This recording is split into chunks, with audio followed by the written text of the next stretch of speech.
This meeting is being recorded. Oh, Charles is in. Yeah. Hi, Charles. How you doing? Fine. How are you? I'm good. I am evidently I don't looking have my through. video on. Let me here. I'm sorry. What was that? Evidently, I don't have my video on. Oh, Here we go. Okay, now you can see me. Okay. yeah. Yeah, I don't know whether I told you guys this or not, but I actually got my big Mac back again. Hallelujah. Yeah, so it's been a lot easier for me to just open stuff up. It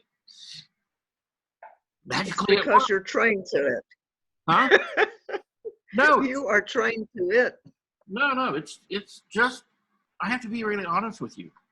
It's just a much easier process. You click a couple buttons, Zoom opens. If I'm trying to do it on the county computer,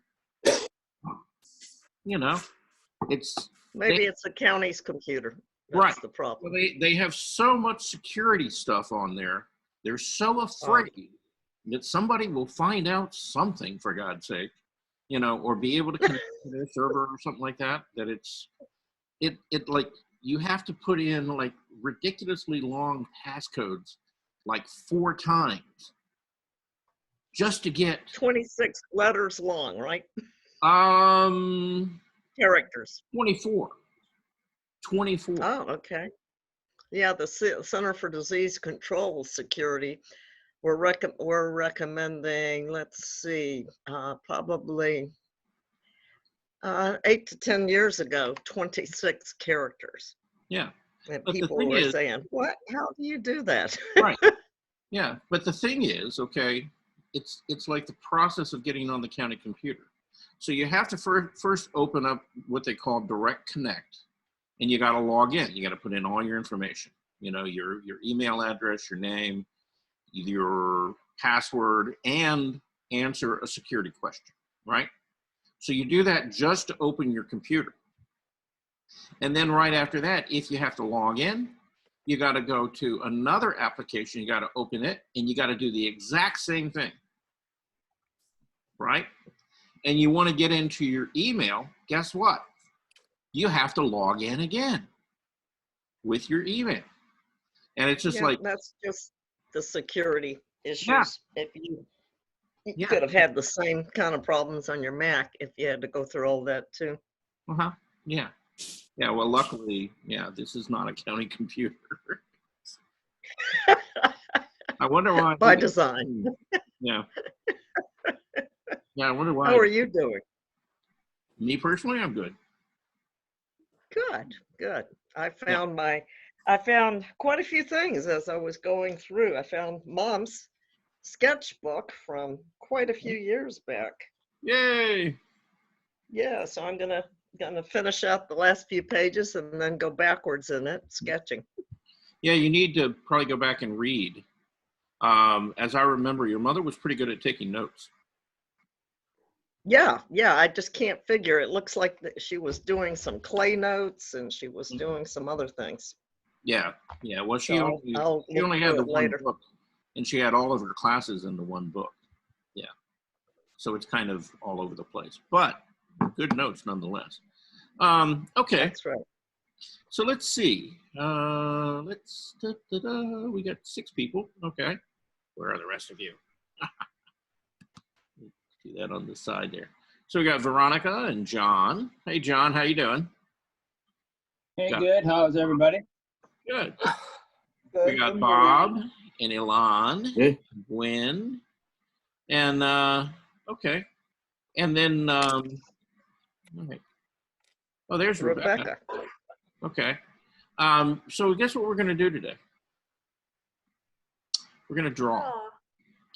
But okay, and this is gonna be very difficult for some of you, okay? But we're going to focus on creating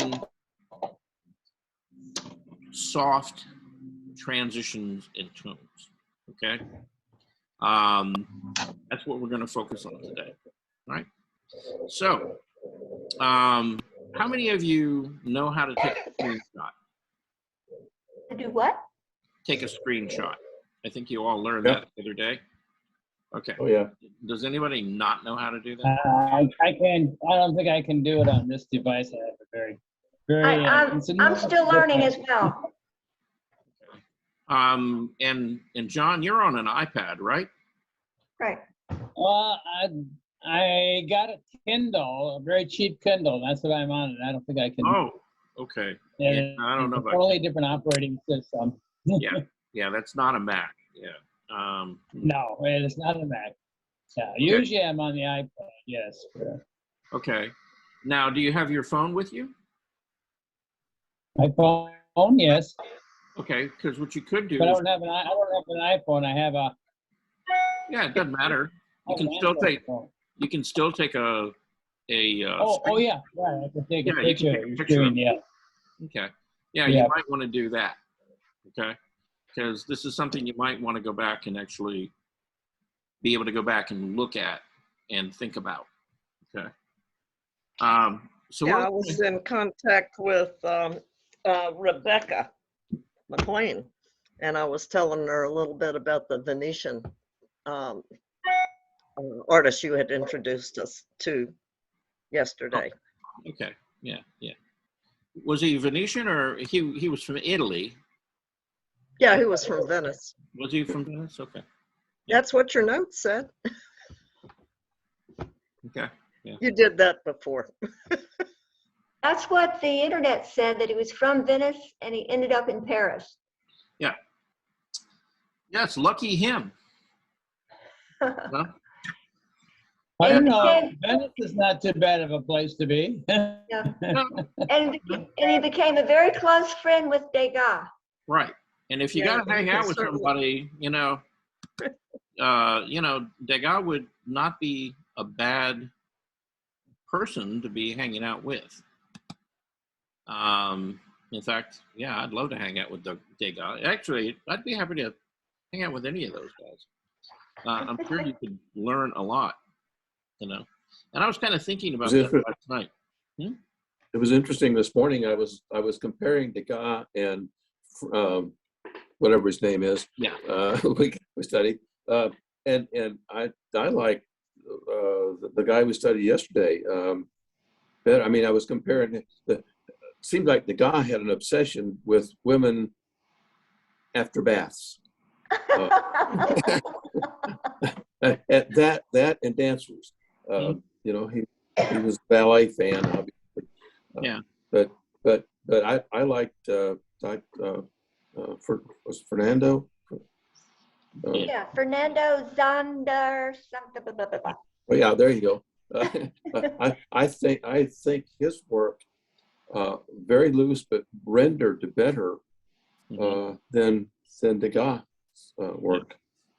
I think he was very confident in himself, and he said, "I don't paint like anybody else," kind of like what Elvis said. I don't sing like anybody else.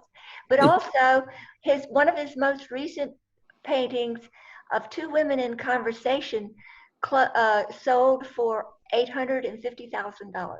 Is that all? Yeah. Yeah. On the world market, it's not very much for, somebody who hung out with Degas. But again, that has a lot to do with how familiar collectors are with his work. And it's really a shame that they're not more familiar with his work. And Bob, I guess in response to what you were saying, I'm having a similar sort of reaction. And in fact, I would say that he was actually much better at actually using color to create volume and form than Degas was, by far. In fact, I think Degas may have picked up a few pointers from him. As artists always do, we always borrow from each other. You see somebody do stuff and you go in and like, okay, I like that, I'm gonna try that too. So yeah, I would. Yeah, I was trying to. Yeah, I'd venture to I'm gonna get a try to couple of those drawings with that I'm gonna with them. I'm going to try to do a study of one of Fernando's works Yeah. in pastel. Uh-huh. See how that comes out. Yeah, I mean, you know, pastel is a beautiful medium to work with, and it, you know, it can do things that you can't get with any other medium. But at the same time, you know, the downside of it is it's very fragile. It's also very toxic to the artist, and so you have to be very careful with it. But it's a gorgeous medium, and I mean, you can just you can do these, you know, wonderful paintings that just glow, you know, and that you can't get with oil paint or anything else. Actually, as far as just sort of the sense of getting this radiating light coming from the actual artwork itself, the only thing that really comes close to it is watercolor because of the transparency of it. But it is a beautiful medium. Anyhow, everybody got something to write with and something to draw with, right? And I'm going to start you off here. We're going to take a look at some classical drawings. And I'm going to talk about them. And I want you to take some screenshots of these so that you have a few of them. And that way you can go back and you can actually look and refer to them. Because I picked these because... I haven't even a lesson in that. I'm not good at screenshots and stuff. I'm sorry? I'm not good at doing screenshots and things. I'm not that experienced with them. Okay, what, do you have a phone? Okay, what, do you have a phone? I'm on a tablet right now. Should I just take a picture of it with my phone? Yeah. Mm-hmm. Okay, where did my phone go? Okay. You could. We'll wait. It's fine. We'll wait. I see it. Okay. Okay. Yeah, that way, you know, you can kind of capture some of the stuff that we're talking about. Okay. Okay. At any rate, so let's jump in, and because I want to save a fair amount of time to actually draw today. And as I said, what we're going to focus on is we're going to focus on really creating softer sort of transitions and what we call tones. All right. Now, tones in drawing mean something different than tones in color. Okay, it's not the same thing, even though they're the same word. Okay, so this morning, I took a little bit of time and I got out a pencil, okay? Now this is it's a Prismacolor pencil. The color that I used, not that it really matters, okay, this is a Tuscan red. And I'm working in a pad right here, okay? And it's a gray, I want to say this is Strathmore. Yeah, it is. It's a Strathmore tone gray pad, okay?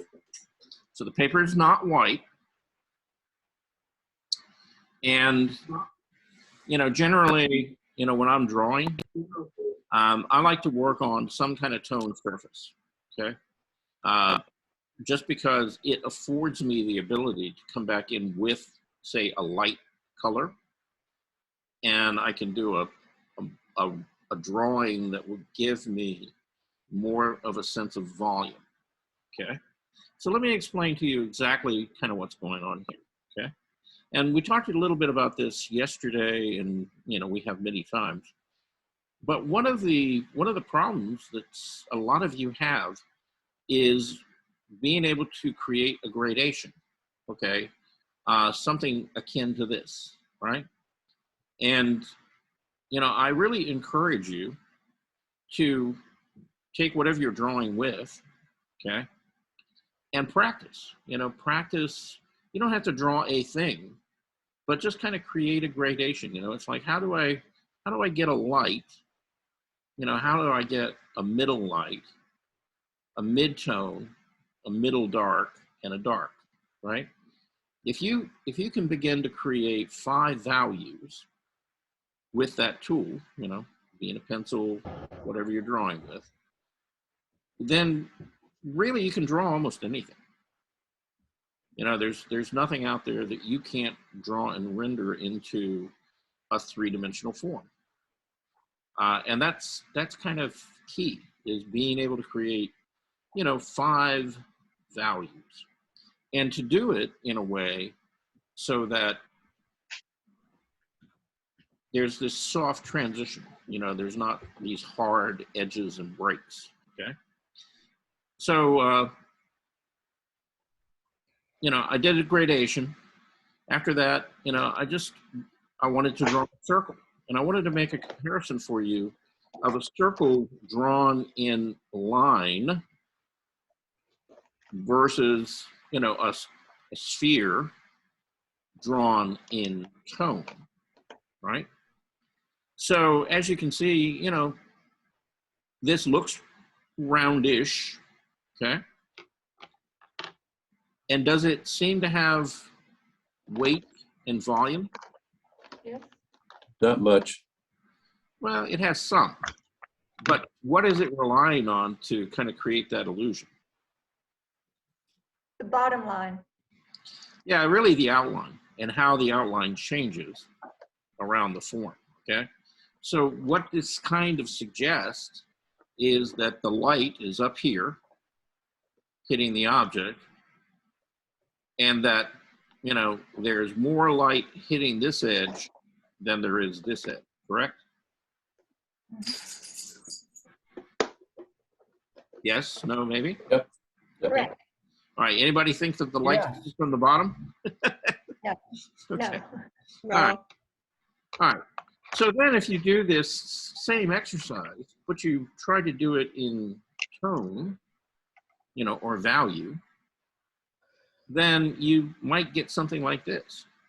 So this does not rely necessarily on the outline. What it relies on is the transition of value across the surface. Okay?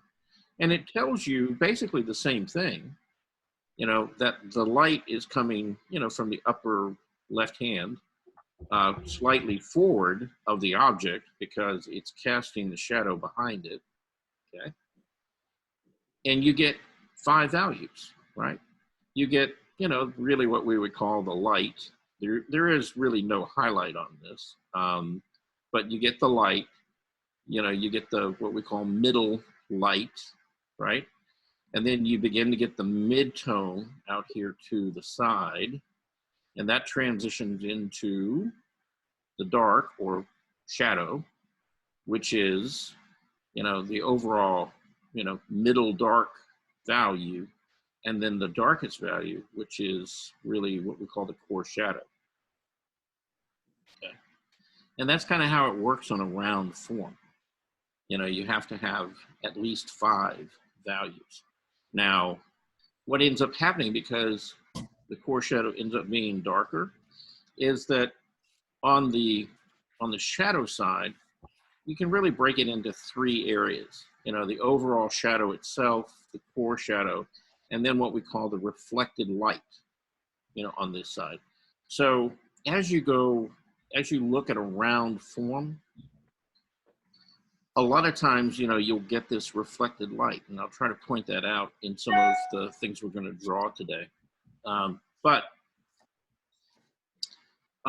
What you have to keep in mind is that the value in this reflected light area, it cannot be as light as anything on the light side of the form. Okay, it always has to be just a little darker. Okay, and so what that creates is, you know, and artists refer to it as what we call local value. Okay, so what are the ranges of value on the light side versus the ranges of value on the shadow side? And they're never going to cross. Okay, there's never going to be a value on the shadow side that occurs on the light, and there's never going to be a value in the light that occurs in the shadow. Okay, they've got to be distinct and separate from each other. Okay, so just keep that in mind, you know, as you're trying to draw. Now, if this were not a round form and turning form, let's say that it was, you know, a rectilinear form with edges, well, okay, you know, you're going to get some distinct changes in value. Somebody's calling me on the county phone. I don't know why. You know, some distinct changes in value when those planes or surfaces, you know, change direction. So in this case, the light's coming from the same basic direction, so up above and slightly from the left side, right, and in front. And so, you know, the top of this form is going to catch a lot of light. You know, the side planes are not going to catch as much light, and the one that's turning away from the light the most, you're going to really get what we call your core shadow. And yes, rectilinear forms have core shadows as well. And they also have reflected lights. You know, whatever is out here, the light hitting it, bouncing back into it, you know, oftentimes we'll see, you know, that it will appear to be lighter, you know, down here as the light is being reflected back into the surface. And so as you're looking at things, you know, in real life, you know, you need to be looking for those changes in value. And oftentimes there'll be changes in value, but there'll also be changes in temperature. Now we're not drawing in color. And so, you know, all we're using is value. Okay, we're not really playing with temperature and intensity and things like that for right now. So, you know, it's kind of important that you practice trying to create sort of these softer transitions, and that you make observations about where the light and shadow are on things in different lighting conditions. And if you can get better, you know, at using that tool, that pencil, then you can begin to do things, you know, sort of like this, where, you know, you may have some indication of a line, but the line changes, see? It's not the same line as you move around the form. And the reason that you change the line is because you're also trying to suggest to the viewer that the light is changing. You know, what you're seeing here is, say, a light plane against, you know, a mid-tone or darker background. You know, you've got more light, you know, on this edge right here, and you almost lose it, you know, into the background. And or, you know, something's turning away from the light and you're getting more of a shadow, you know, as that plane changes and change, you know, moves away from, you know, the direction of the light. Hey, Charles, Yes. if you look at the box, what would the core shadow side look like if the ground was black, if you use a ground black? Oh, you mean, let's say that what it was sitting on was darker than the box. Yeah. You might get a reflected color into it, but it would still reflect, you know, whatever it's hitting out there on the surface would be reflected back into, you know, that. So if it was red, you might get some red up there, huh? Right. Yeah. Yeah. So let's say that it was sitting on a red surface. You know, Yeah. you might see that this area right in here was kind of pinkish or reddish, you know, because of it being reflected back in. Now, as it got closer or further away from the surface, you would see less of that red influence up here where the core shadow would be. So. Thank you. Sorry. All right. Everybody kind of got that? Yeah. Anybody lost? I understand it, but it's difficult to execute. Yes, it takes practice. Right. Yes. Yeah. And this is, you know, one of the challenges in becoming an artist. you know, intellectually, you can have a lot of theory and a lot of information, but unless you put it in practice and, you know, play with it, you know, actually try to use it, you know, you know, that's the only way you get there, to really get a better understanding of it. Okay. So now let's look at a couple of classical drawings. Okay. For example. Okay. All right. All right. Like this lovely, you know, drawing. Okay. Now, this is I believe this is a post-Renaissance. So it's after the Renaissance. I would say it's probably around the 1700s. And look at the way that this particular artist, you know, now they were using a toned paper. As you can see, the paper itself was not white. You know, it was slightly grayish and had some color to it. And in this case, this artist used 3, well, actually maybe 4 different, you know, different pencils or, you know, blocks of chalk or media. You know, he used sort of a traditional black, like a charcoal. Now this could be in Conte, and my guess is it probably is a Conte crayon drawing.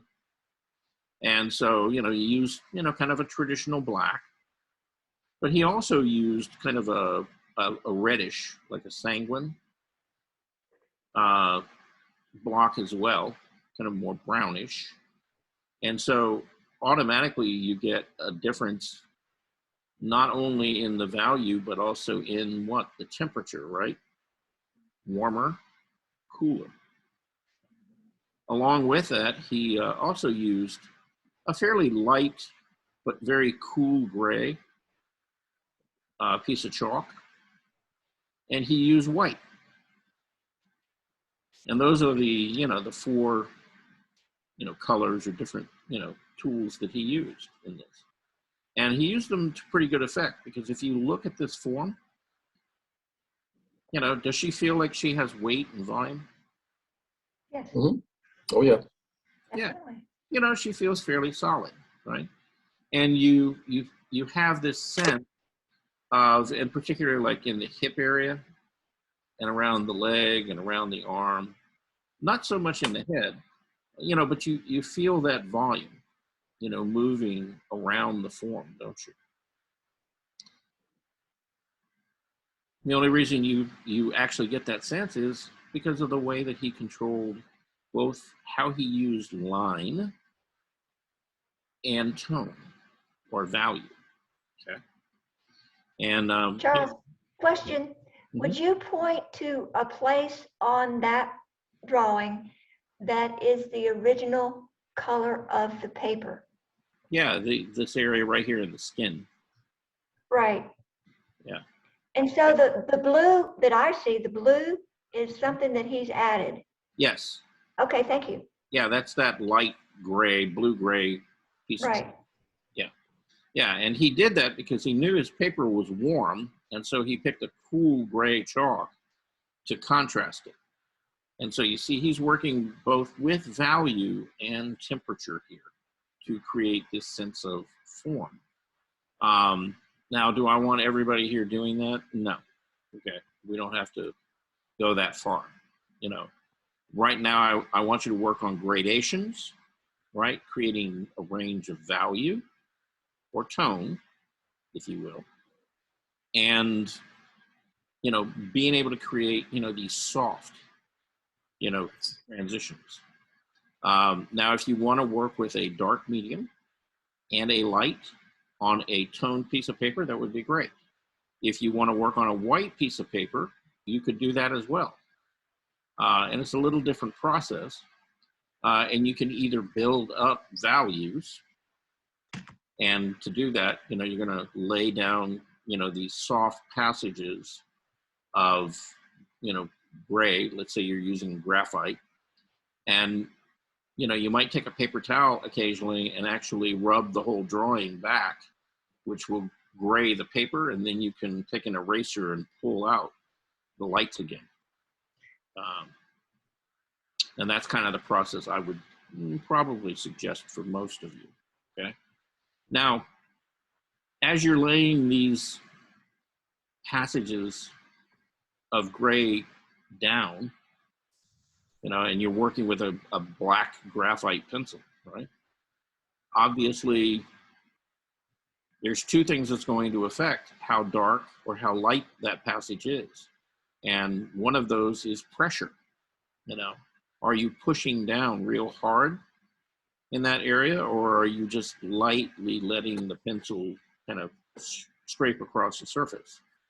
And you can see, pretty clearly where he's used that to good effect. In some areas, he's put quite a bit of pressure on that pencil, right? Creating a pretty dark area, like here along, where the armpit, and the rib cage make contact with the fabric, right? And then here across the back, see, not so much pressure, see? He used it very delicately. And he also, one of the things I'm trying to get all of you to think about, he understood which direction, that plane was moving in, the one that he was trying to draw. In this case, the muscle that's going down the back here. And so he moved, around that form and in the direction that it was moving in. And so you see, he came back in with now this is what we call hatching, right? And hatching is nothing more than a series of lines that are kind of spaced apart and equal spaced. And then he'll come back and he'll go back over it again, but he'll just slightly change the angle, okay?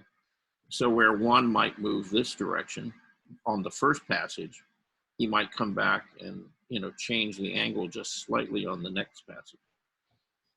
The effect of that is, when you step back away from it, is it creates this gradation, this soft feel that, again, your eye picks up those little subtle pencil marks, and it directs your eye to move, around that shape or that form. So, and when he gets to the point where the value is about the value of the paper, he stops.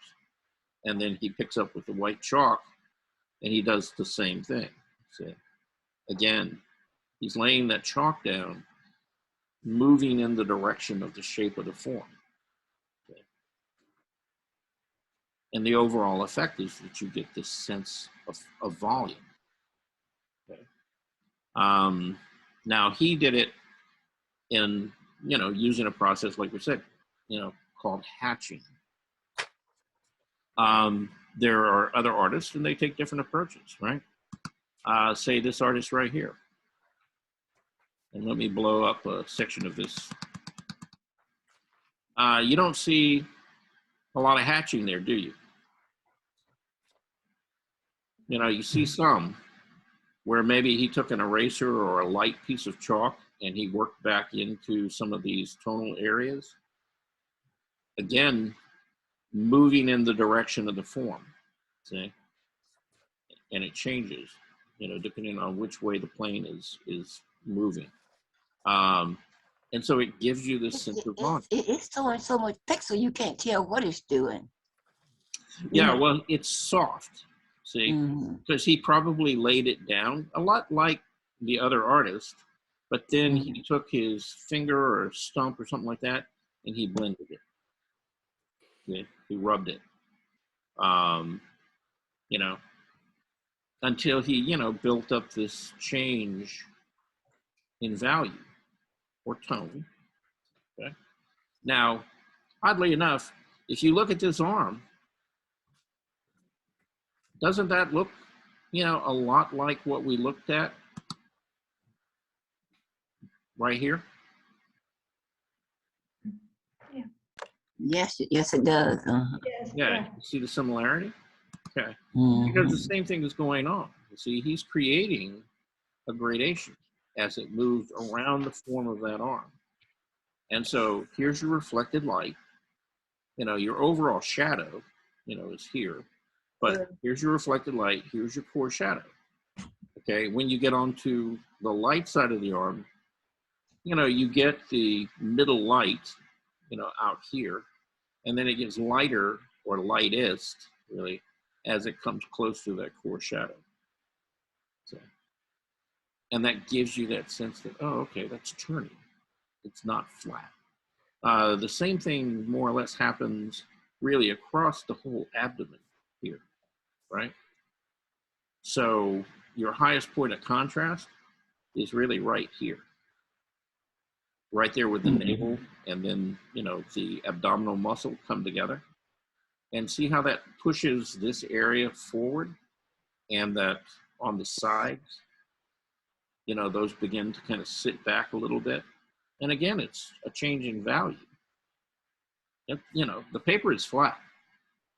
You know, it's not in that shape or form. But he's creating that illusion for you by the use of those changes in value. The same thing, you know, more or less happens on the other arm as well. See? And remember, you know, I keep talking to you guys about the use of line.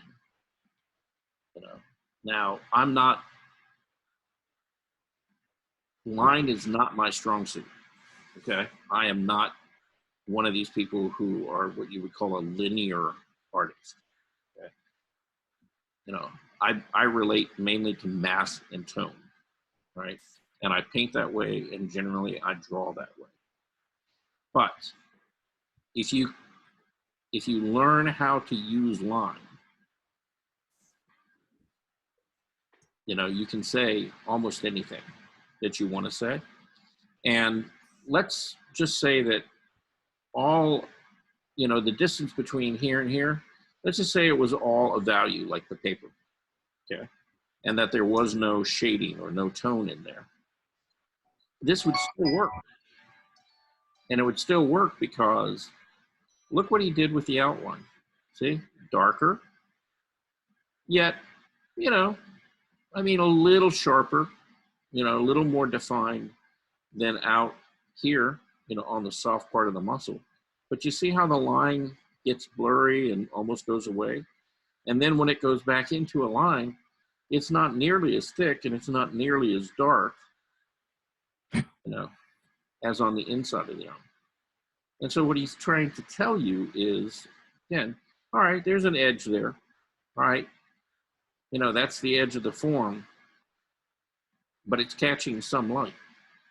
It's not catching as much light as, say, right in this area, but it's certainly not a shadow, right? And see, you know, that line says that there's a shadow attached to me. This says that, you know, I'm in an area that's catching a lot of light. So those lines that you make, you know, finding like the edge of an arm or a leg or, you know, the torso, you know, they say something, you know, it's a language. You know, it's just like having a conversation with somebody.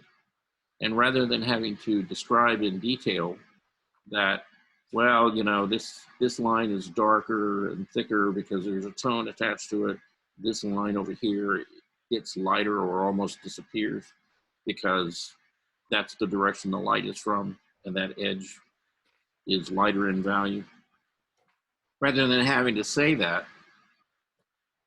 you make a mark, and it says it for you. Okay.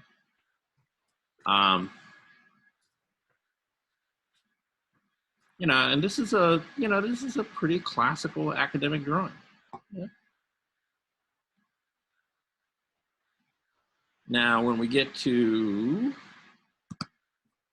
you know, now this is a more contemporary artist, but you'll notice, yeah, you know, same thing applies. You know, does the form on this, does it look flat, or does it look like it's got weight and volume? It's got a lot of volume. Yeah. And that's because, look at the range of value or tone, you know, and there's a nice range there. You know, you've got some very strong darks, you've got some, you know, midtones. You don't have any like bright highlights, because he was mainly working with just one medium. He wasn't working with chalk or anything to really heighten, you know, the light. So basically, as light as you get is the actual color of the paper. But look what he did here in the background. You know, he very lightly worked over it, again, to darken, just slightly change the value of the background so that on the figure itself, you know, certain areas would actually pop out and appear to be lighter.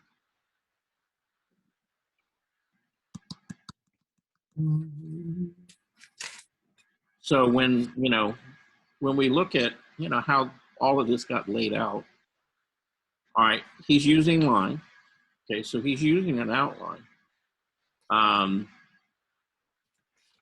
You know, but again, you know, he's doing a lot of the same things. You know, he's trying to build up the thickness and the value of any of those parts of the body that are really kind of in shadow. And then when there's light, you know, he's letting these lines almost fade away or disappear. And this is all about, you know, light and dark contrast. You know, and that's how he's beginning to get that description of the attachments of the muscle, yeah, and the form.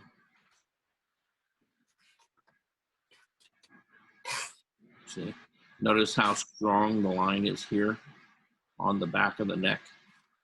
And then when he comes to the front of the face, see, you know, particularly like the nose, because again, it's turned more in the direction toward the light. It's not as strong, see?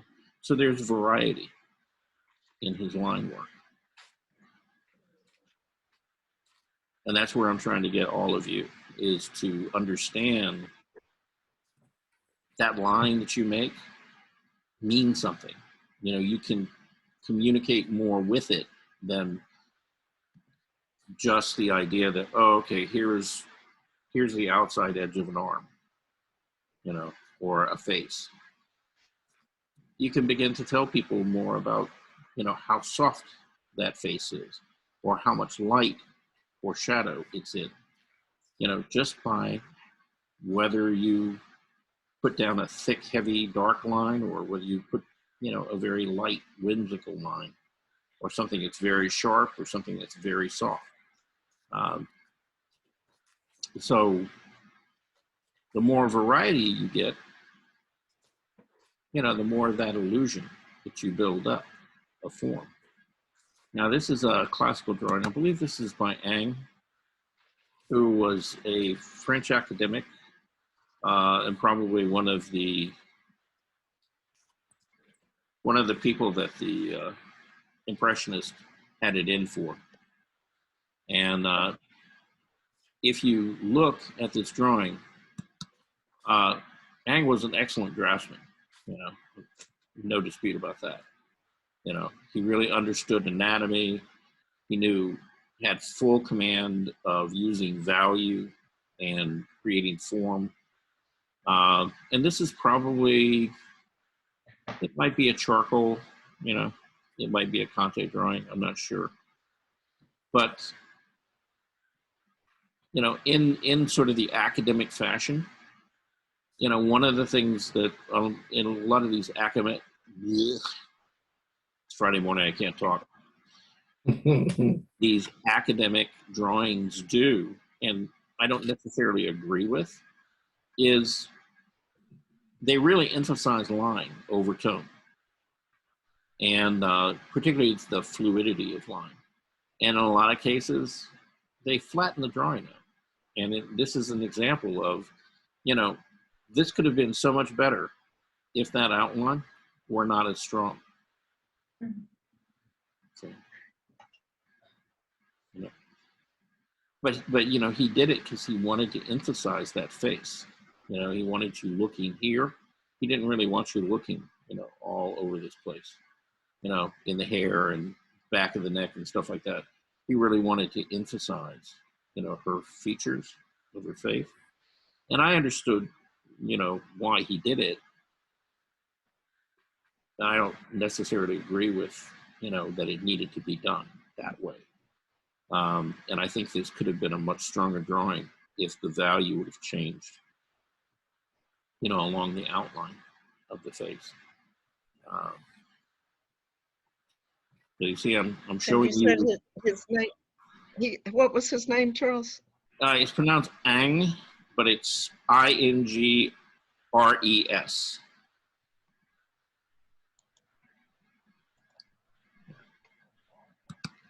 Yeah, here's another one of his drawings. And I think more successful, you know, because he was a little, you know, a little more subtle about the use of line in this. And if you want to So spell, he certainly could do it. pardon? He certainly could do it when he wanted to.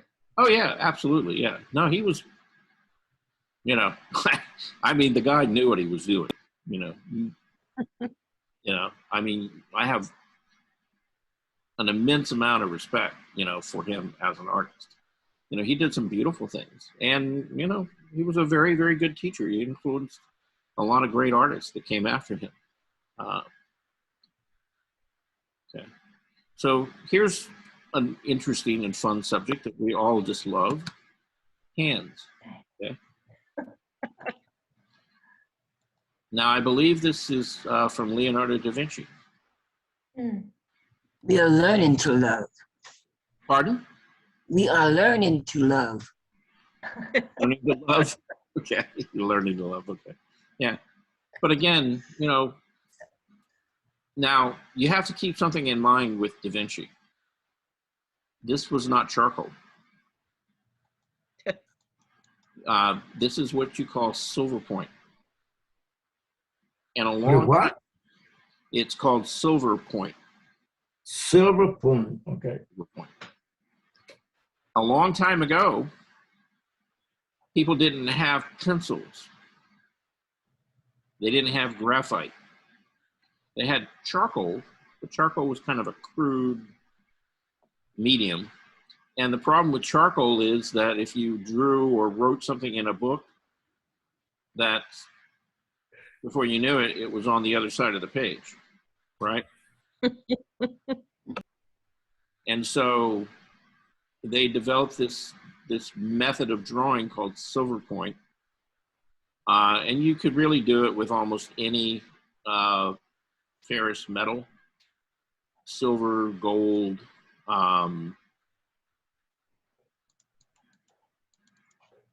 you know, copper, you know, any of those.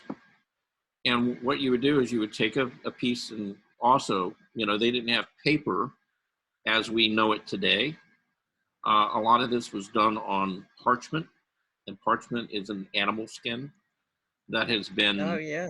you know, basically you shaved off all the hair and then you shaved it down and stretched it and dried it and into something, you know, very thin. And that's what most of Da Vinci's drawings are done on, which is why they still exist today, by the way, because they weren't paper. Well, Charles, Yes. well, how did he get the silver on the point? Well, what you do is you take a stick of silver, you know, just a little wire, right? Silver wire, or ball or anything else. And then what they would do with this parchment is that they would treat it with something akin to gesso that was a neutral ground. And you would scratch the silver wire, you know, just like you would make lines with a piece of graphite, you would make it with the silver wire. The thing is, you would have to wait about 48 hours or, you know, depending on the weather conditions, you might have to wait, you know, a couple of days before the drawing would actually appear on the paper. My goodness. Oh my gosh. So you couldn't see what you were drawing. Well, you could barely see what you were drawing, but you wouldn't Oh know. my. You wouldn't know exactly how dark or how light it was until it fully oxidized a couple of days later. So that made it far more difficult. Yes, and you actually had to build these drawings up very slowly over a period of weeks, sometimes days. It was very difficult to sit down, you know, as an artist in the Renaissance and just draw something very quickly. These were very dedicated artists. Really? Yeah. Yeah. I figured most of you had probably heard of Silver Point before. So this I is, had no idea what that was. yeah, Here's what that's what that was. Okay. And still is. There are still artists using that same process today. It's, With paper, though. yeah, though, you know, though some people still work on parchment. You can get parchment. You know, it's, Yeah, I was checking out at the grocery store and I saw ladies going out with rolls of parchment. Is that the same? not exactly. Okay. Oh, okay. Yeah, not exactly. Now they have a paper parchment, you know, that they use for baking or cooking, right? Yeah, that was what I saw checking out. Right. Yeah. But now, if you order parchment online from an art store, what you're going to get, you can get the cheaper, like paper parchment. But if you want to get the true animal parchment, sheets of that cost a little bit of money. And we're talking maybe, you know, $15 to $20 for a, you know, like maybe 17 by 22 inch sheet per sheet. Yeah. So I actually bought some parchment paper, the sheets, just because I saw it. But I use it really to print on. But so can I paint on it or draw on it? yes, you can. Oh, okay. But you know, it's just a little cheap box though. Yeah. It just said parchment paper, and I just bought it. You know. Yeah, and therein is the key. It's the paper form of parchment. It's not the animal skin. Okay. Oh, okay. But the answer is you can still draw. It's still Okay. nice. Because it looked kind of rough. It has a little bit of a tooth to it, yeah. Yeah. Which is one of the things that make it really a nice, effective drawing surface. Is that Oh, really? I have to drag it out. yeah, like Conte or you know, graphite, really nicely. So yeah, you should. Hey, Charles, Yes. this is it a parchment that's used for this things? is a picture. I've got two of them, and I've been told that it was done on parchment. Mhm. It's French. Yeah. Yeah. Yeah, it's hard to see. Okay. Yeah, it's hard to see here because of the reflection, but Right. Yeah. yeah, can you take a picture of it with your phone? Yeah. And send it in, Oh, yeah. and we'll look at it on Tuesday, I guess. At this point. Okay. Yeah, we'd love to see them. So I got several of them, and they're it's very old, I think. Yeah. yeah, well, parchment was a lot easier to find, you know, 30 or 40 years ago than it is now. You know. Were ink drawings on parchment? I'm sorry, what? Ink drawings, is that on parchment? Yeah, you some people use parchment for pen and ink. Yeah, you can put all kind of media on it. It's a great, you know, it's a great service to work on. You know, the paper is good, you know, it's nice to draw on, but the actual real stuff, you know, is really wonderful. But again, it's really expensive, and you don't want to go out and spend $15 or $20 per sheet and then mess up a drawing. Oh, no. Yeah. So, So what I did took Leonardo? a one-day course at Benson, and a couple years ago, obviously, I can't remember her name, but it was a black ink drawing, and I thought it was like on a parchment. It was on a transparent, like, sheet. okay. Okay, I got some of that. There was a Something about an ink there was drawing. a one-day seminar at Benson a couple years ago. Oh, okay. Mhm. Where it was ink drawing, and I thought it was on like a looked almost like a wax paper, but it was thicker. Right. Yeah. Is that the same thing? That was a parchment paper that they were drawing. Okay, right. Okay, Yeah, that wasn't the animal skin parchment. That was the right. Okay. the paper version. Yeah. Like I said, you know, the original animal skin parchment is very difficult to find, and it's very expensive when you can find it. So, and you're not going to find it in like vast quantities.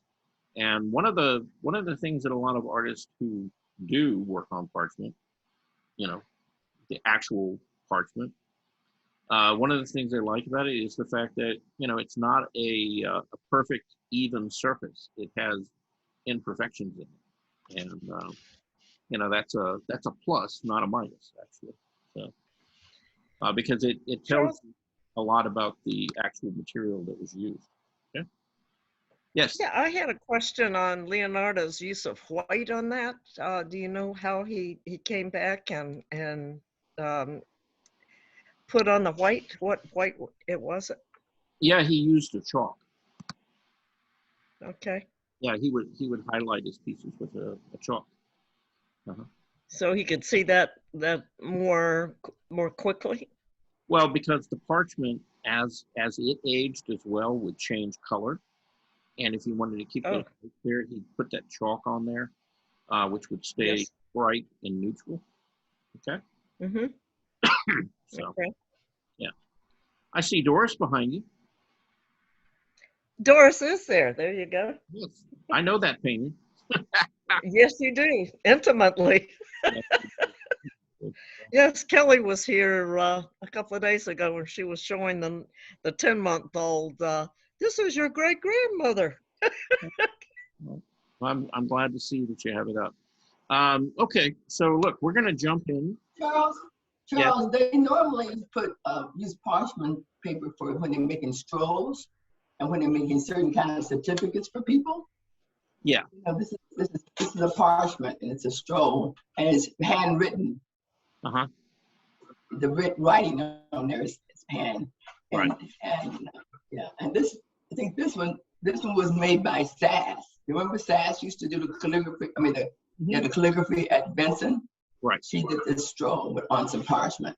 Yeah. Yeah, Claudia, we can't quite see it. Maybe you could shoot a photo and yeah, Okay. It's just white paper that you're showing us. Yeah, yeah, because of the light, it kind of blows it out. Okay. Yeah. Okay. All right. So there's the conceptual lesson part of the day. Okay. Now we're actually going to get into doing a little bit of drawing. Okay. Has everybody got a pencil and all that fun stuff? Yes, I've got some graphitone. Would that be acceptable? Yeah. Yeah. Graphitone. Okay. All right. So everybody see a young woman sitting in a chair? Yes. And she's got a very interesting outfit on, doesn't she? Oh, yes. Zebra legs. Okay. Now, I want any one of you. Let's start with Bob. Okay. Uh-oh. What'd I do now? It's not what you did, it's what you're going to do. Okay? Oh, okay. All right. Okay, I want you to verbally describe what you're looking at. Well, I'm looking at a young lady sitting in a chair sideways. One leg is extended forward just a bit, and the other is kind of parallel with her body. The highlight of the thing are her striped stockings. I mean, basically, your eyes go right to those striped stockings. And although she's got a very pretty face, the stockings are the hit of the picture here. Okay. Now. Any other? Go ahead. Basically, you see a light gray background against a black bodysuit or whatever that outfit she's wearing, and so you get you get more of a high contrast between her skin tones and the black area of her outfit that she's wearing. Okay. So if you had to break down the dress versus the background versus your skin tones, which are the lightest? The skin, well, geez, the skin tones, but the whites in the stockings are really bright. Yeah, well, we'll count those. We'll count those as part of the skin tone. Okay. So generally, Okay. skin tones and the stripes, the lighter stripe, Correct. are the lightest value. And what is the background? Is that a middle value, dark value? That's the background's a middle value. Okay, and For then the most part, on the left side or the right side, it goes a little bit darker. yeah, but overall, it's kind of a middle, right? And the Right. dark is really the chair and the dress and her hair, right? Right. Okay. All right. So you see, you can break that image down, into simple blocks of value, dark, middle, and light, right? Anybody else? Can anybody else tell me something about what we're looking at? Well, the beautiful lady. Her skin tone is warm. Yeah, generally, yes. It's warmer than everything else around it. Okay. We're looking down at her. Comparable? Okay. Somebody's on a stepladder taking this photo. Ah, yes. Okay. Where we are in relationship to her. See, she's far below our eye level, isn't she? Yes, she is. Yeah, we're up high, she's down low. And how about this thing called foreshortening? Mm-hmm. Oh, yeah. Very obvious in this one. Yes, there's a lot of foreshortening in this, right? But yet the black and white stripes really breaks that up. Yeah, a little bit. Okay. But now I would offer to you or suggest that the striped stockings,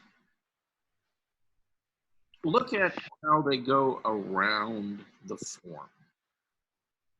Mm-hmm. Now, if you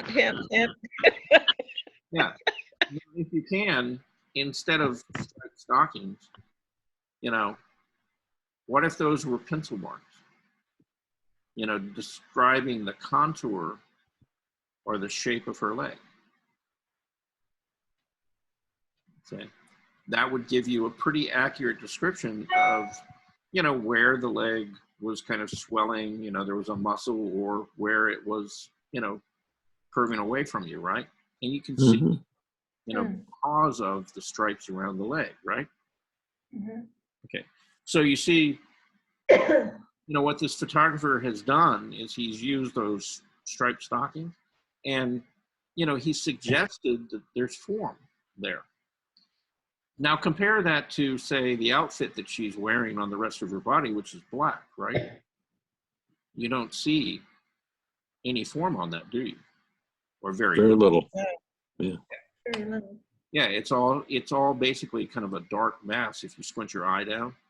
There's really not enough contrast there to really, describe, the roundness of the arm or anything. The only thing that does that is the edge where the sleeve of the shirt meets the arm. And so it gives you an ellipse.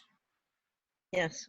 To sort of describe what the actual shape of the arm is, which is not round, but it's oval shaped, right? Mm-hmm. Okay. Now, this is a picture, no a paint. Yeah, this is not painted. This is... No. Okay. Okay.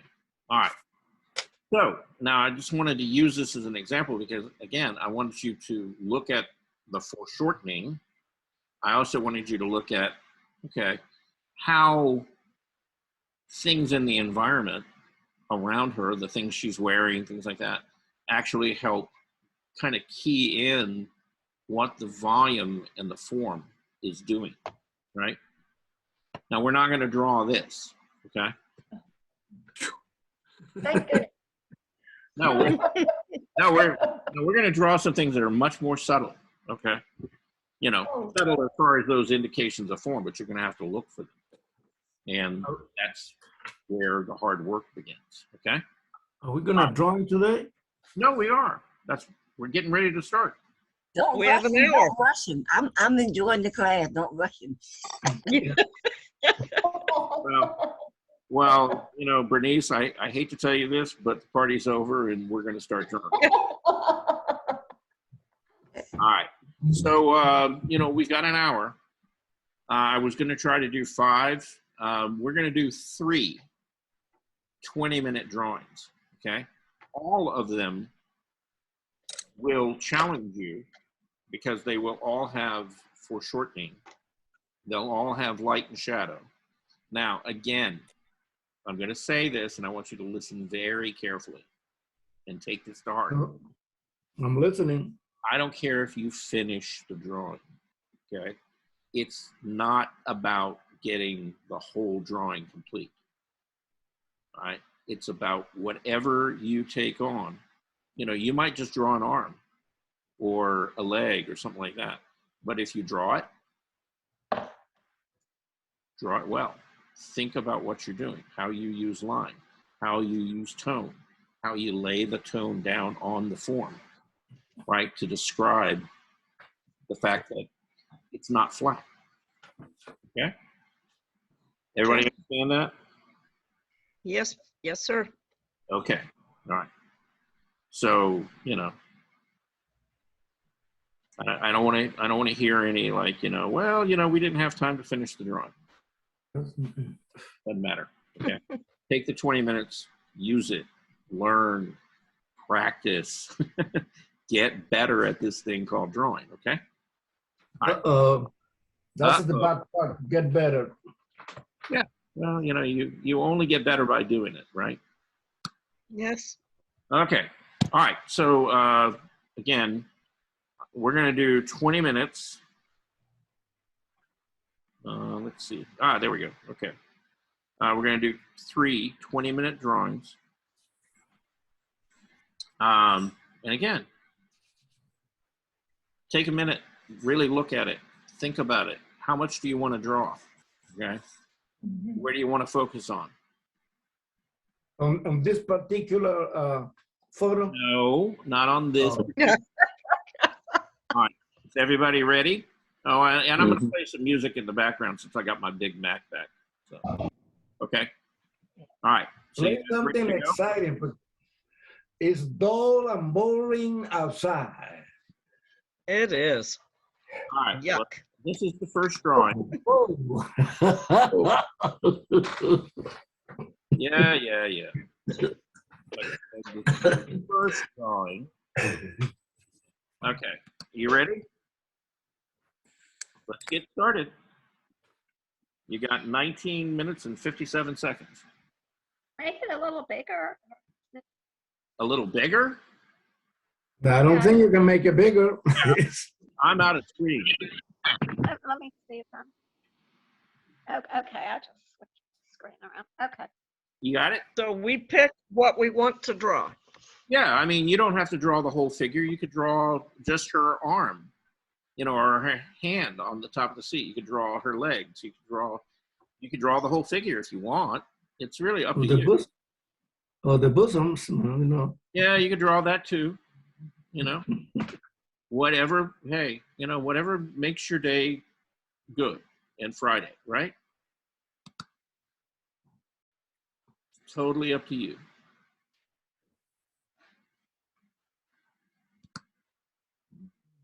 Let's see. Who and what do I want to draw?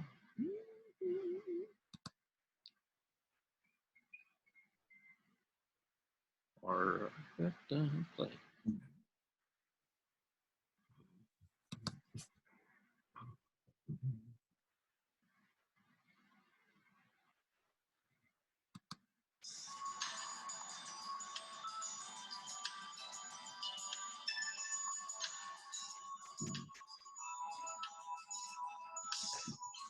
La otra noche vigilaba la luna en la puerta de Alcalá.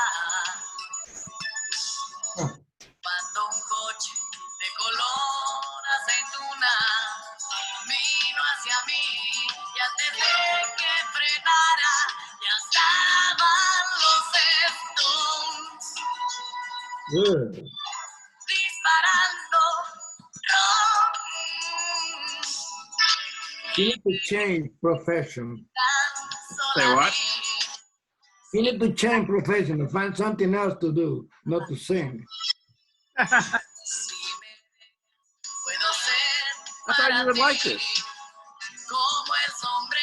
No? It's fun. I'm like a drunk woman.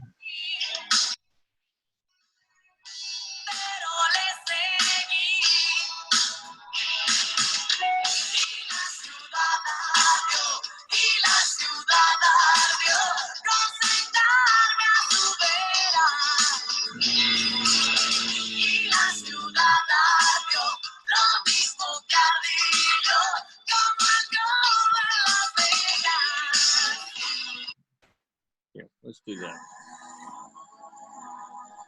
That's a little Oh, quieter. we're changing? Yeah. Thank you. Yes, somebody was. You can't make everybody happy.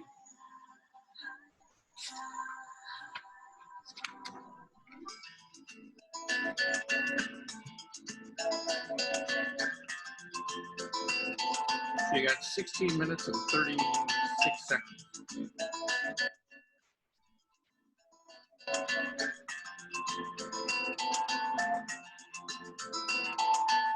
Tem tanta coisa aí tão escondida que você não quer nem mais lembrar.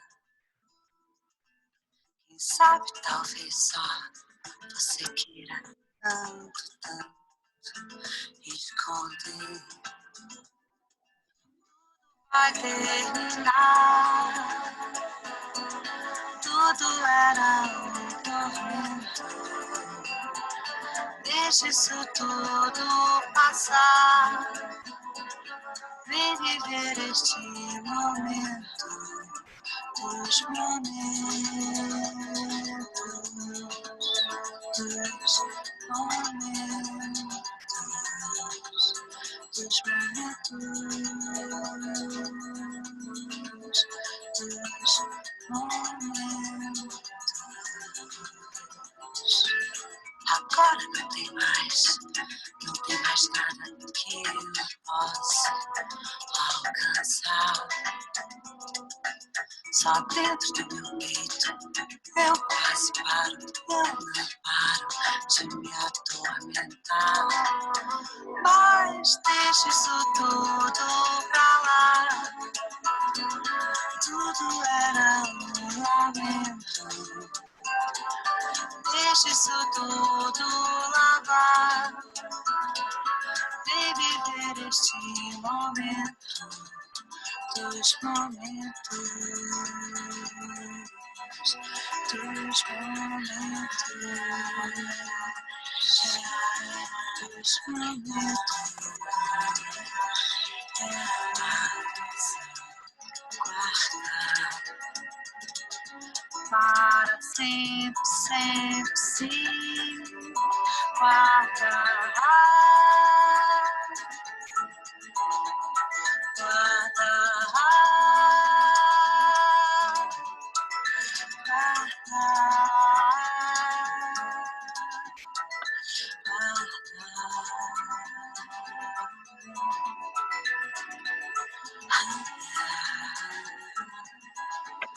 os momentos.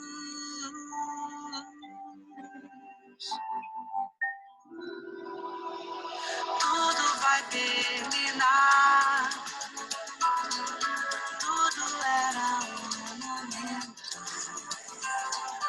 Deixa isso tudo pra lá. Vem viver este momento, dos momentos.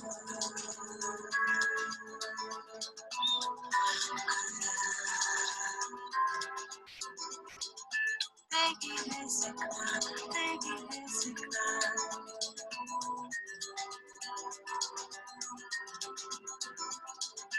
Deixa isso tudo pra lá. Deixa isso tudo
No.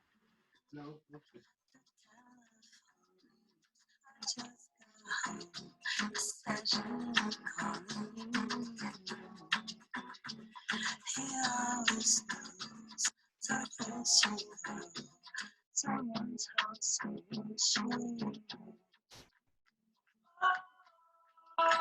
os novos iorquinos, pura emoção. Sonhamos ao vivo, quem vai nos dar a lição?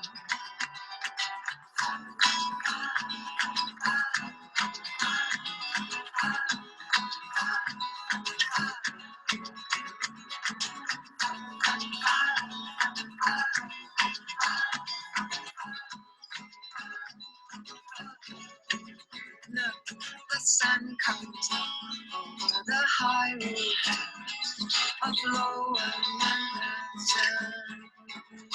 Give me another cup before the music stops. Start till we go home or somewhere else. Oh, os novos iorquinos, oh, nem precisamos dormir. Oh, no mesmo caminho, vamos pra casa ao sair. Oh, eternos iorquinos, oh, tão vagabundos, oh, estranhos no ninho, esse é o mundo. Oh,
I need some words just to explain my pain and describe my misbehavior.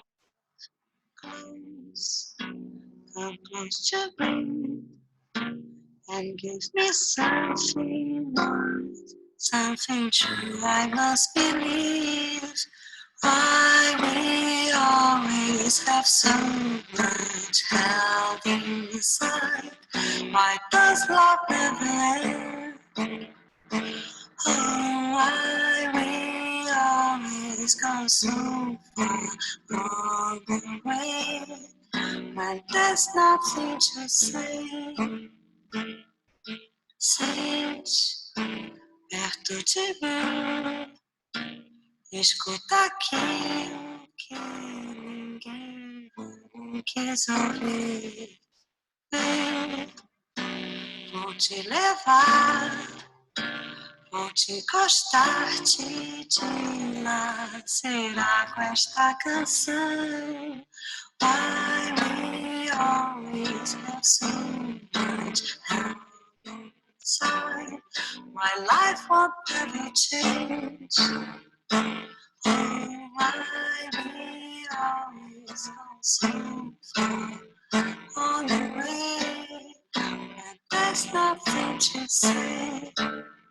Oh, why?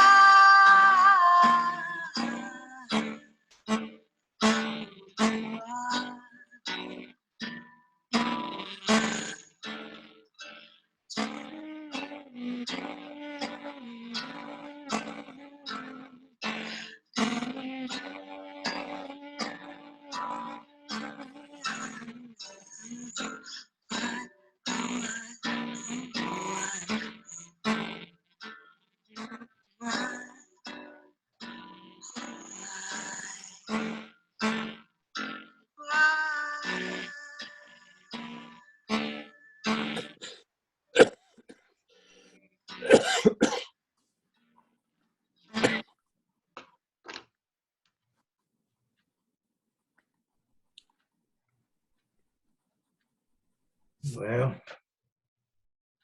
that's 20 minutes. Nope. It's not. You got 5 minutes. And I gotta find more music. I'm doing one thing, how you said. Yeah. Not the whole thing. Okay. That's good.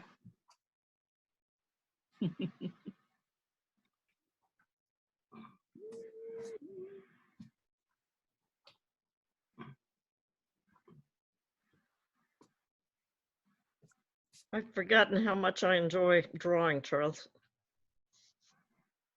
Good. I like it too, but I'm not good at it.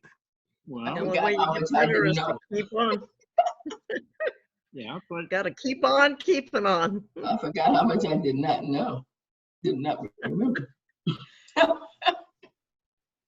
yeah, the only way you get better at anything is you gotta do it. Yeah, that's so.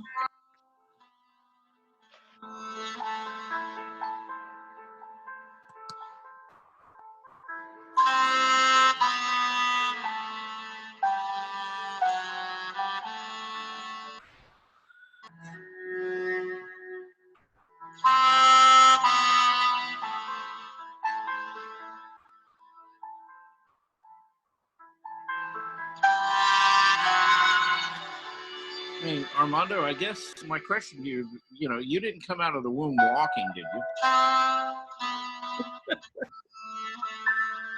Well, on one occasion when I told my mother that she didn't love me, she told me that I was the one who gave her more problem because I showed my feet first.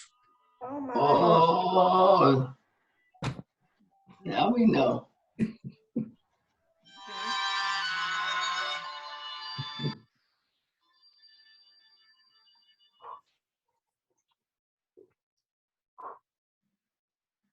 Well, my point to you was going to be, basically like everything else in life, this is something that we have to learn how to do, Like we had to learn language. Well, works and all that stuff. Well, same thing. Language. I'm almost 50 years here, and I still mispronounce most of the time. I'm gonna keep studying all it every day.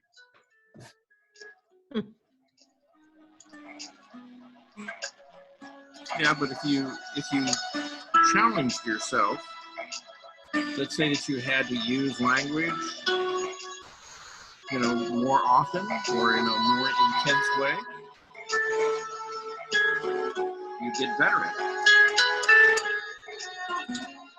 It's not really until you put yourself in that situation where you really focus on it intensely, you really start improving. So, same thing with drawing and everything else in life.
Ah, there's 30 minutes.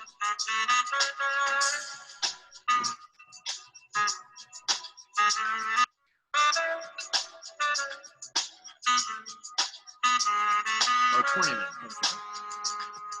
Okay, everybody ready for the next one?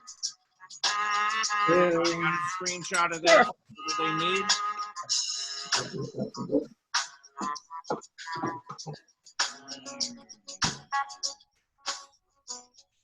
Okay, has everybody got everything they need from this? Yes. Okay, so we're moving on, and we're going to do this one. A little more vertical. Okay, everybody see that? Yes. Okay. All right, so we got 20 minutes with that. And then we're going to do the last one, which will be a real doozy for you. Oh, boy. Well, it'll be fun. Come on. Again. You got to push us. Yeah, again, take a look. You don't have to draw the whole figure. You could do, just part of the figure. A leg, an arm. Oh, yeah, the leg is the easier thing. Huh? The leg is the easier thing. The difficult thing is the face. Okay. Well, take on whatever, whatever you want to. Okay. But do it, do it the best you can. Really concentrate on it. Try to use some value.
Ah.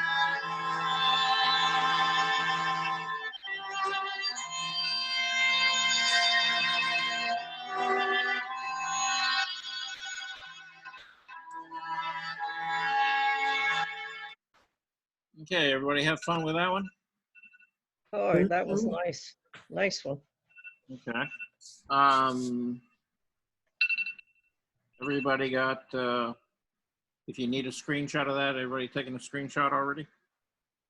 Okay, anybody need me to focus in on any particular part, like if somebody's doing her face or her hands or something like that, before we go? No requests? Okay. I think I've got it. Charles, do the top half. Top half? Okay. Yeah. Yeah. Not a problem. Let's see. Have about like that? Go lower, okay? Lower? Try to get some hip. Oh. To get that curve, you know? You have to back out, yeah, to get that. Okay. Yeah, that's great. That's great. Okay. Good. Thanks. Okay. Anybody And else? I need I need the lower from the leg tips up to just above the breast. Like about right through there? No, I need the feet as well. Oh, okay. You need the feet. And the If whole- you could back away some. Okay, it's a little. Not Very so much dark. her head. Okay. Very dark, yeah. Yeah, extremely dark. Yeah, yeah, that's great. Dark that's what I master chose. sun. Okay. Thank you. Anybody else? Nope. All right, moving on. Thanks.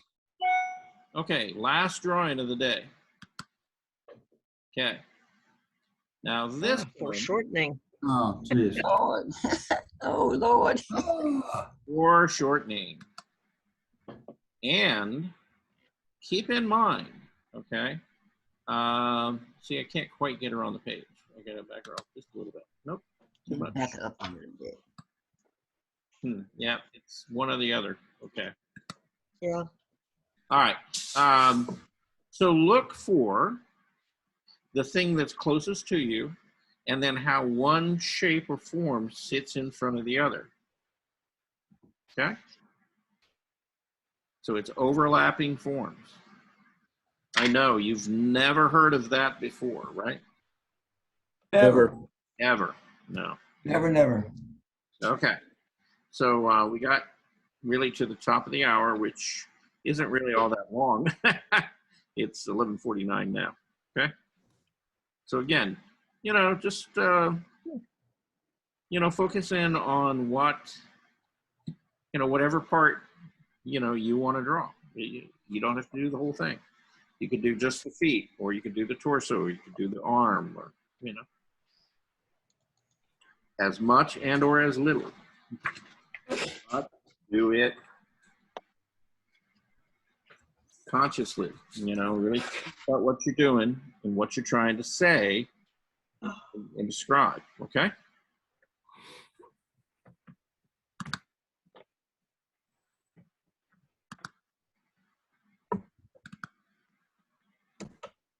Okay. Oh, okay, never mind. I was wondering why the music wouldn't open. Well, it's because I didn't have it closed. So, all right, back to it.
Okay, it's 12:02.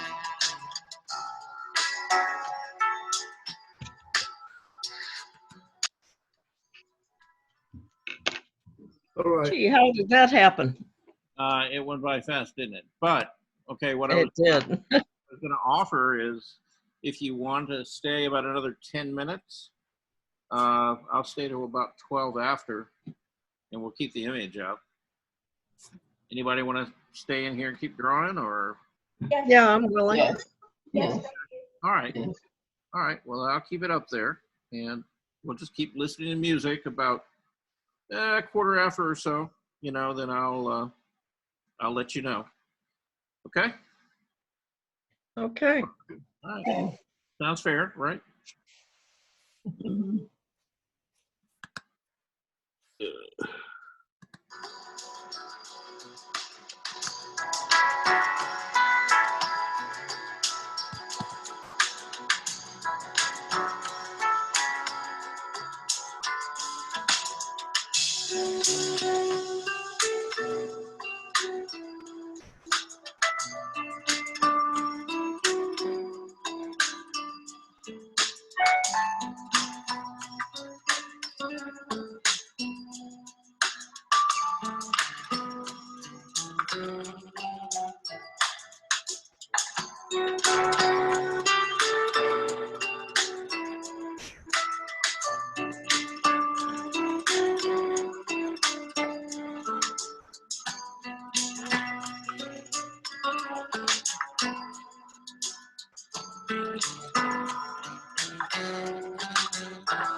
Never.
Okay, I hate to tell you this.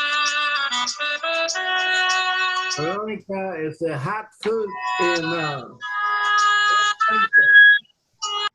What was that? it's hot food in Dorothy Benson free. It's what? They're giving hot food in Dorothy Benson free. Veronica's leaving, so Oh, okay. Who's leaving? Veronica, she just put a note there on the screen. Oh, okay. Yeah. Okay. Anyway, I just wanted to say thank you, everybody, for showing up, drawing, and hope you had a good time. Hope you enjoyed the drawing session, and I guess we'll see each other on Monday, right? Yeah, so I'm gonna send these 3 drawings.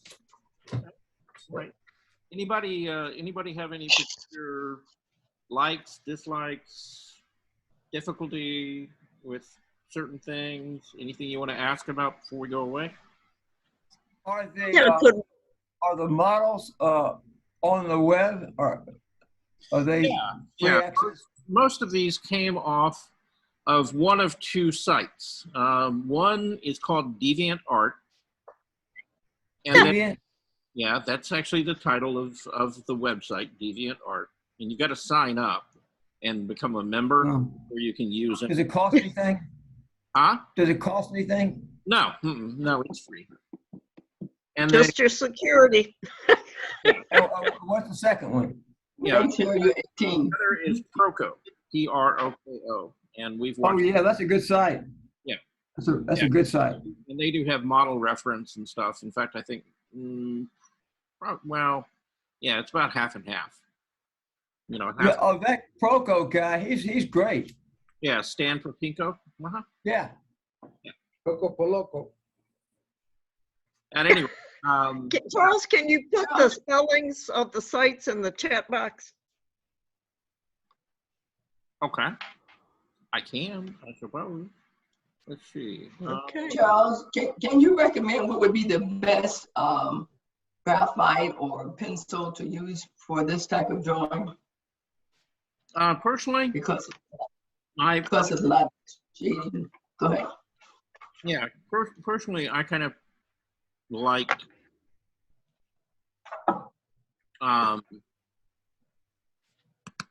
using Prismacolor.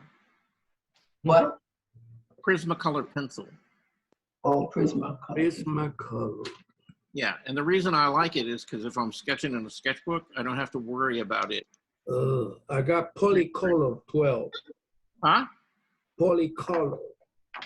Yeah, I mean, generally like a color pencil, Now you can use graphite, but the problem with graphite is it will end up on the other side of the page. Charcoal will definitely end up on the other side of the page unless you spray it. And if you're going to do it in charcoal and spray your drawings, then use a cheap hairspray. A, it smells better. B, it works just as well. Go to the dollar store or even Publix, I think it's $1.98 for a big can of Aquanet. Okay. Charles, is the Prismacolor, you use that because it won't, It doesn't smear or transfer. yeah, okay, because they're more expensive. Yeah, I've got some, yeah, cool. How about Graphitone by Derwent? Is that, It's graphite. try to show it. So, you know, you've got to fix it. Yeah. Okay. Yeah, you got to, it's, if you can smear it with your finger, Yes, I then- did. then you have to, And- okay? If it's going to be in a sketch. Because Okay, and You have to I spray. had a rules. Could we have used erasers and then white to highlight? oh yeah, yeah, absolutely. Okay. I just stuck, I mean, this is my first drawing of over 2 years, 2.5 years. I think I spelled deviant. Welcome to the club. Welcome to the club, Gwen. Yeah, I think I spelled deviant wrong. It's D-E. It's not the D-I-E. Yeah, it's D-E-V-I-A-N-T. Deviant. Okay, Deviant and then Proco. Yeah, Deviant Art Okay. and then Proco. Yeah, those are the two sites. Charles, The, figure. Charles, is it, Yes. can you erase Prismacolor? You can, you can, if you have like, you know, one of these white little erasers. Okay, got you. You can. Yeah, got it. Or the better thing is like a architect's like electric eraser. Those work really Yeah. on the Prismacolor. I bought one that charges off the computer. Yeah, that's fine. Yeah. Yeah, any of those little electric erasers are great. They're wonderful tools to draw with. Particularly if you're going to use graphite or something like that and tone your paper. Yeah. How that one artist got those light hatch marks on the figure was probably by using like an electric eraser or, you know, or using, you know, a kneaded eraser, but with a very sharp point on it. Yeah. And lifting it. Okay. That would be for if you're doing the hatchet marks. I'm sorry, what?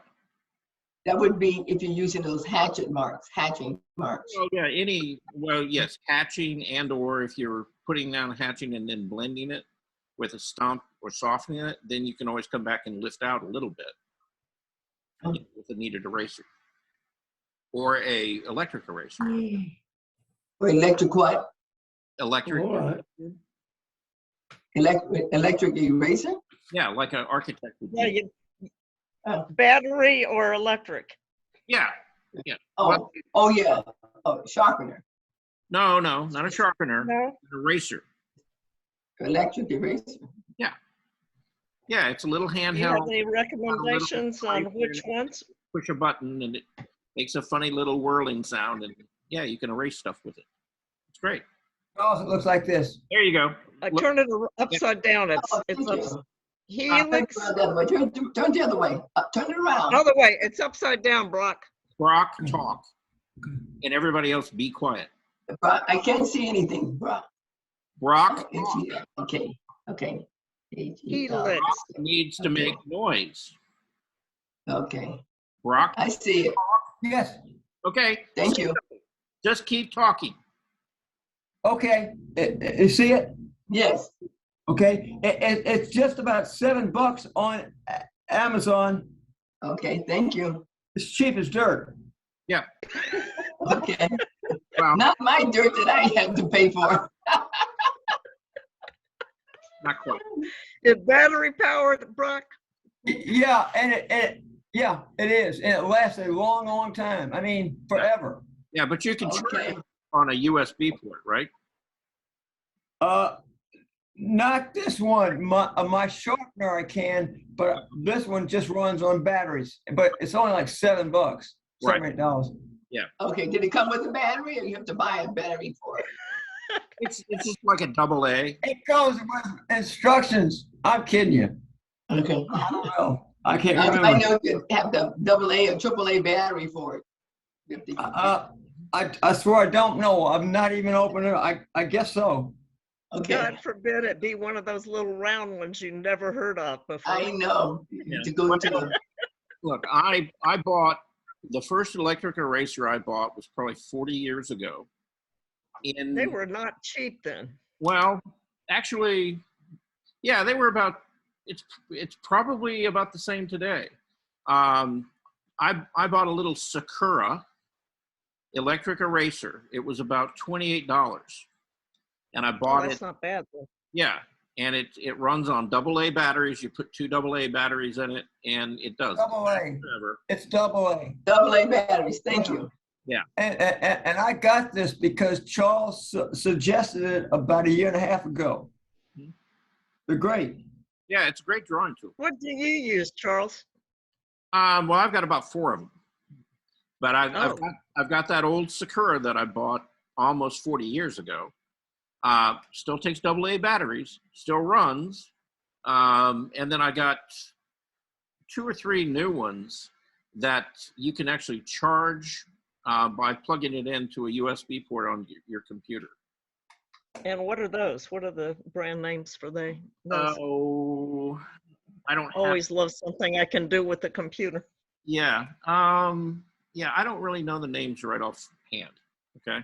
Okay. Monday. Yeah, I'll try to find them and I'll let you guys know Monday.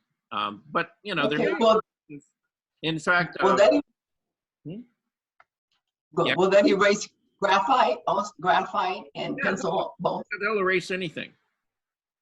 Okay, Yeah, the great thing Okay. about kneaded erasers, well, not kneaded erasers, but electric erasers, even in Mhm. paintings, they'll take paint off. oh, wow. You know, they will. Jeez, I didn't know that. Yeah, if you're persistent enough, like in a watercolor or something like that, you can actually Okay, let wow. the watercolor out and not tear up the Oh. paint. You have to let it Yeah, dry, afterwards, but you can. it spins so fast. Uh-huh. You just use a light touch. Yeah, you don't have to grind it So or practice. barely touch it, and it will start lifting stuff almost immediately. It's a great tool. It's great. Well, thank you, Brock. Thank you. Sure. All right. Anybody else before we go away? It's nice to see Avatar. It is. Hi. Yeah, it is nice to see Avatar. Hi, Avatar. Good to be here. Bye-bye, y'all. Have a good weekend. It's good to see all of you guys. Take I've care. got to go dive in a pool. Okay. All right. Well, All hey, right. have a great Enjoy. weekend. Be careful on the roads. It's supposed to be cold and icy this weekend, I think. Okay. No, Okay. I thought that was the coast. I thought it ran up the coastline of South Carolina up. I thought At least that was what they were saying yesterday on the Weather Channel. we were going to get some freezing temperatures here over the weekend. Yeah, just stay tuned. Just stay tuned. Have a great weekend, all of you. Everyone, yes. 36. A good one. Atlanta. Here, I don't want to go to Tybee Island. I want to be in Atlanta. Well, it's 34 now. And yeah, so it's close to freezing out there. So if we get any water on the road or anything else, now it's supposed to be sunny, partly sunny tomorrow, sunny on Monday and Sunday. Okay. But yeah, if Sounds there's good to water me. out there, just be careful, okay? Because it will turn to ice. So, Yes, Okay. black ice. all right. Oh, that was something I wanted to share with you guys. It was, what did I do with it? It was about another great video if you wanted to watch it. But I don't have it now. I wrote it down last night when I was sitting. And on Monday. I know. So I'll just tell you tomorrow, Monday. Yeah. Okay. All right. Anyway, Bye. let's go eat. Thank you. Bye. Okay. Have a Bye. great weekend. All right.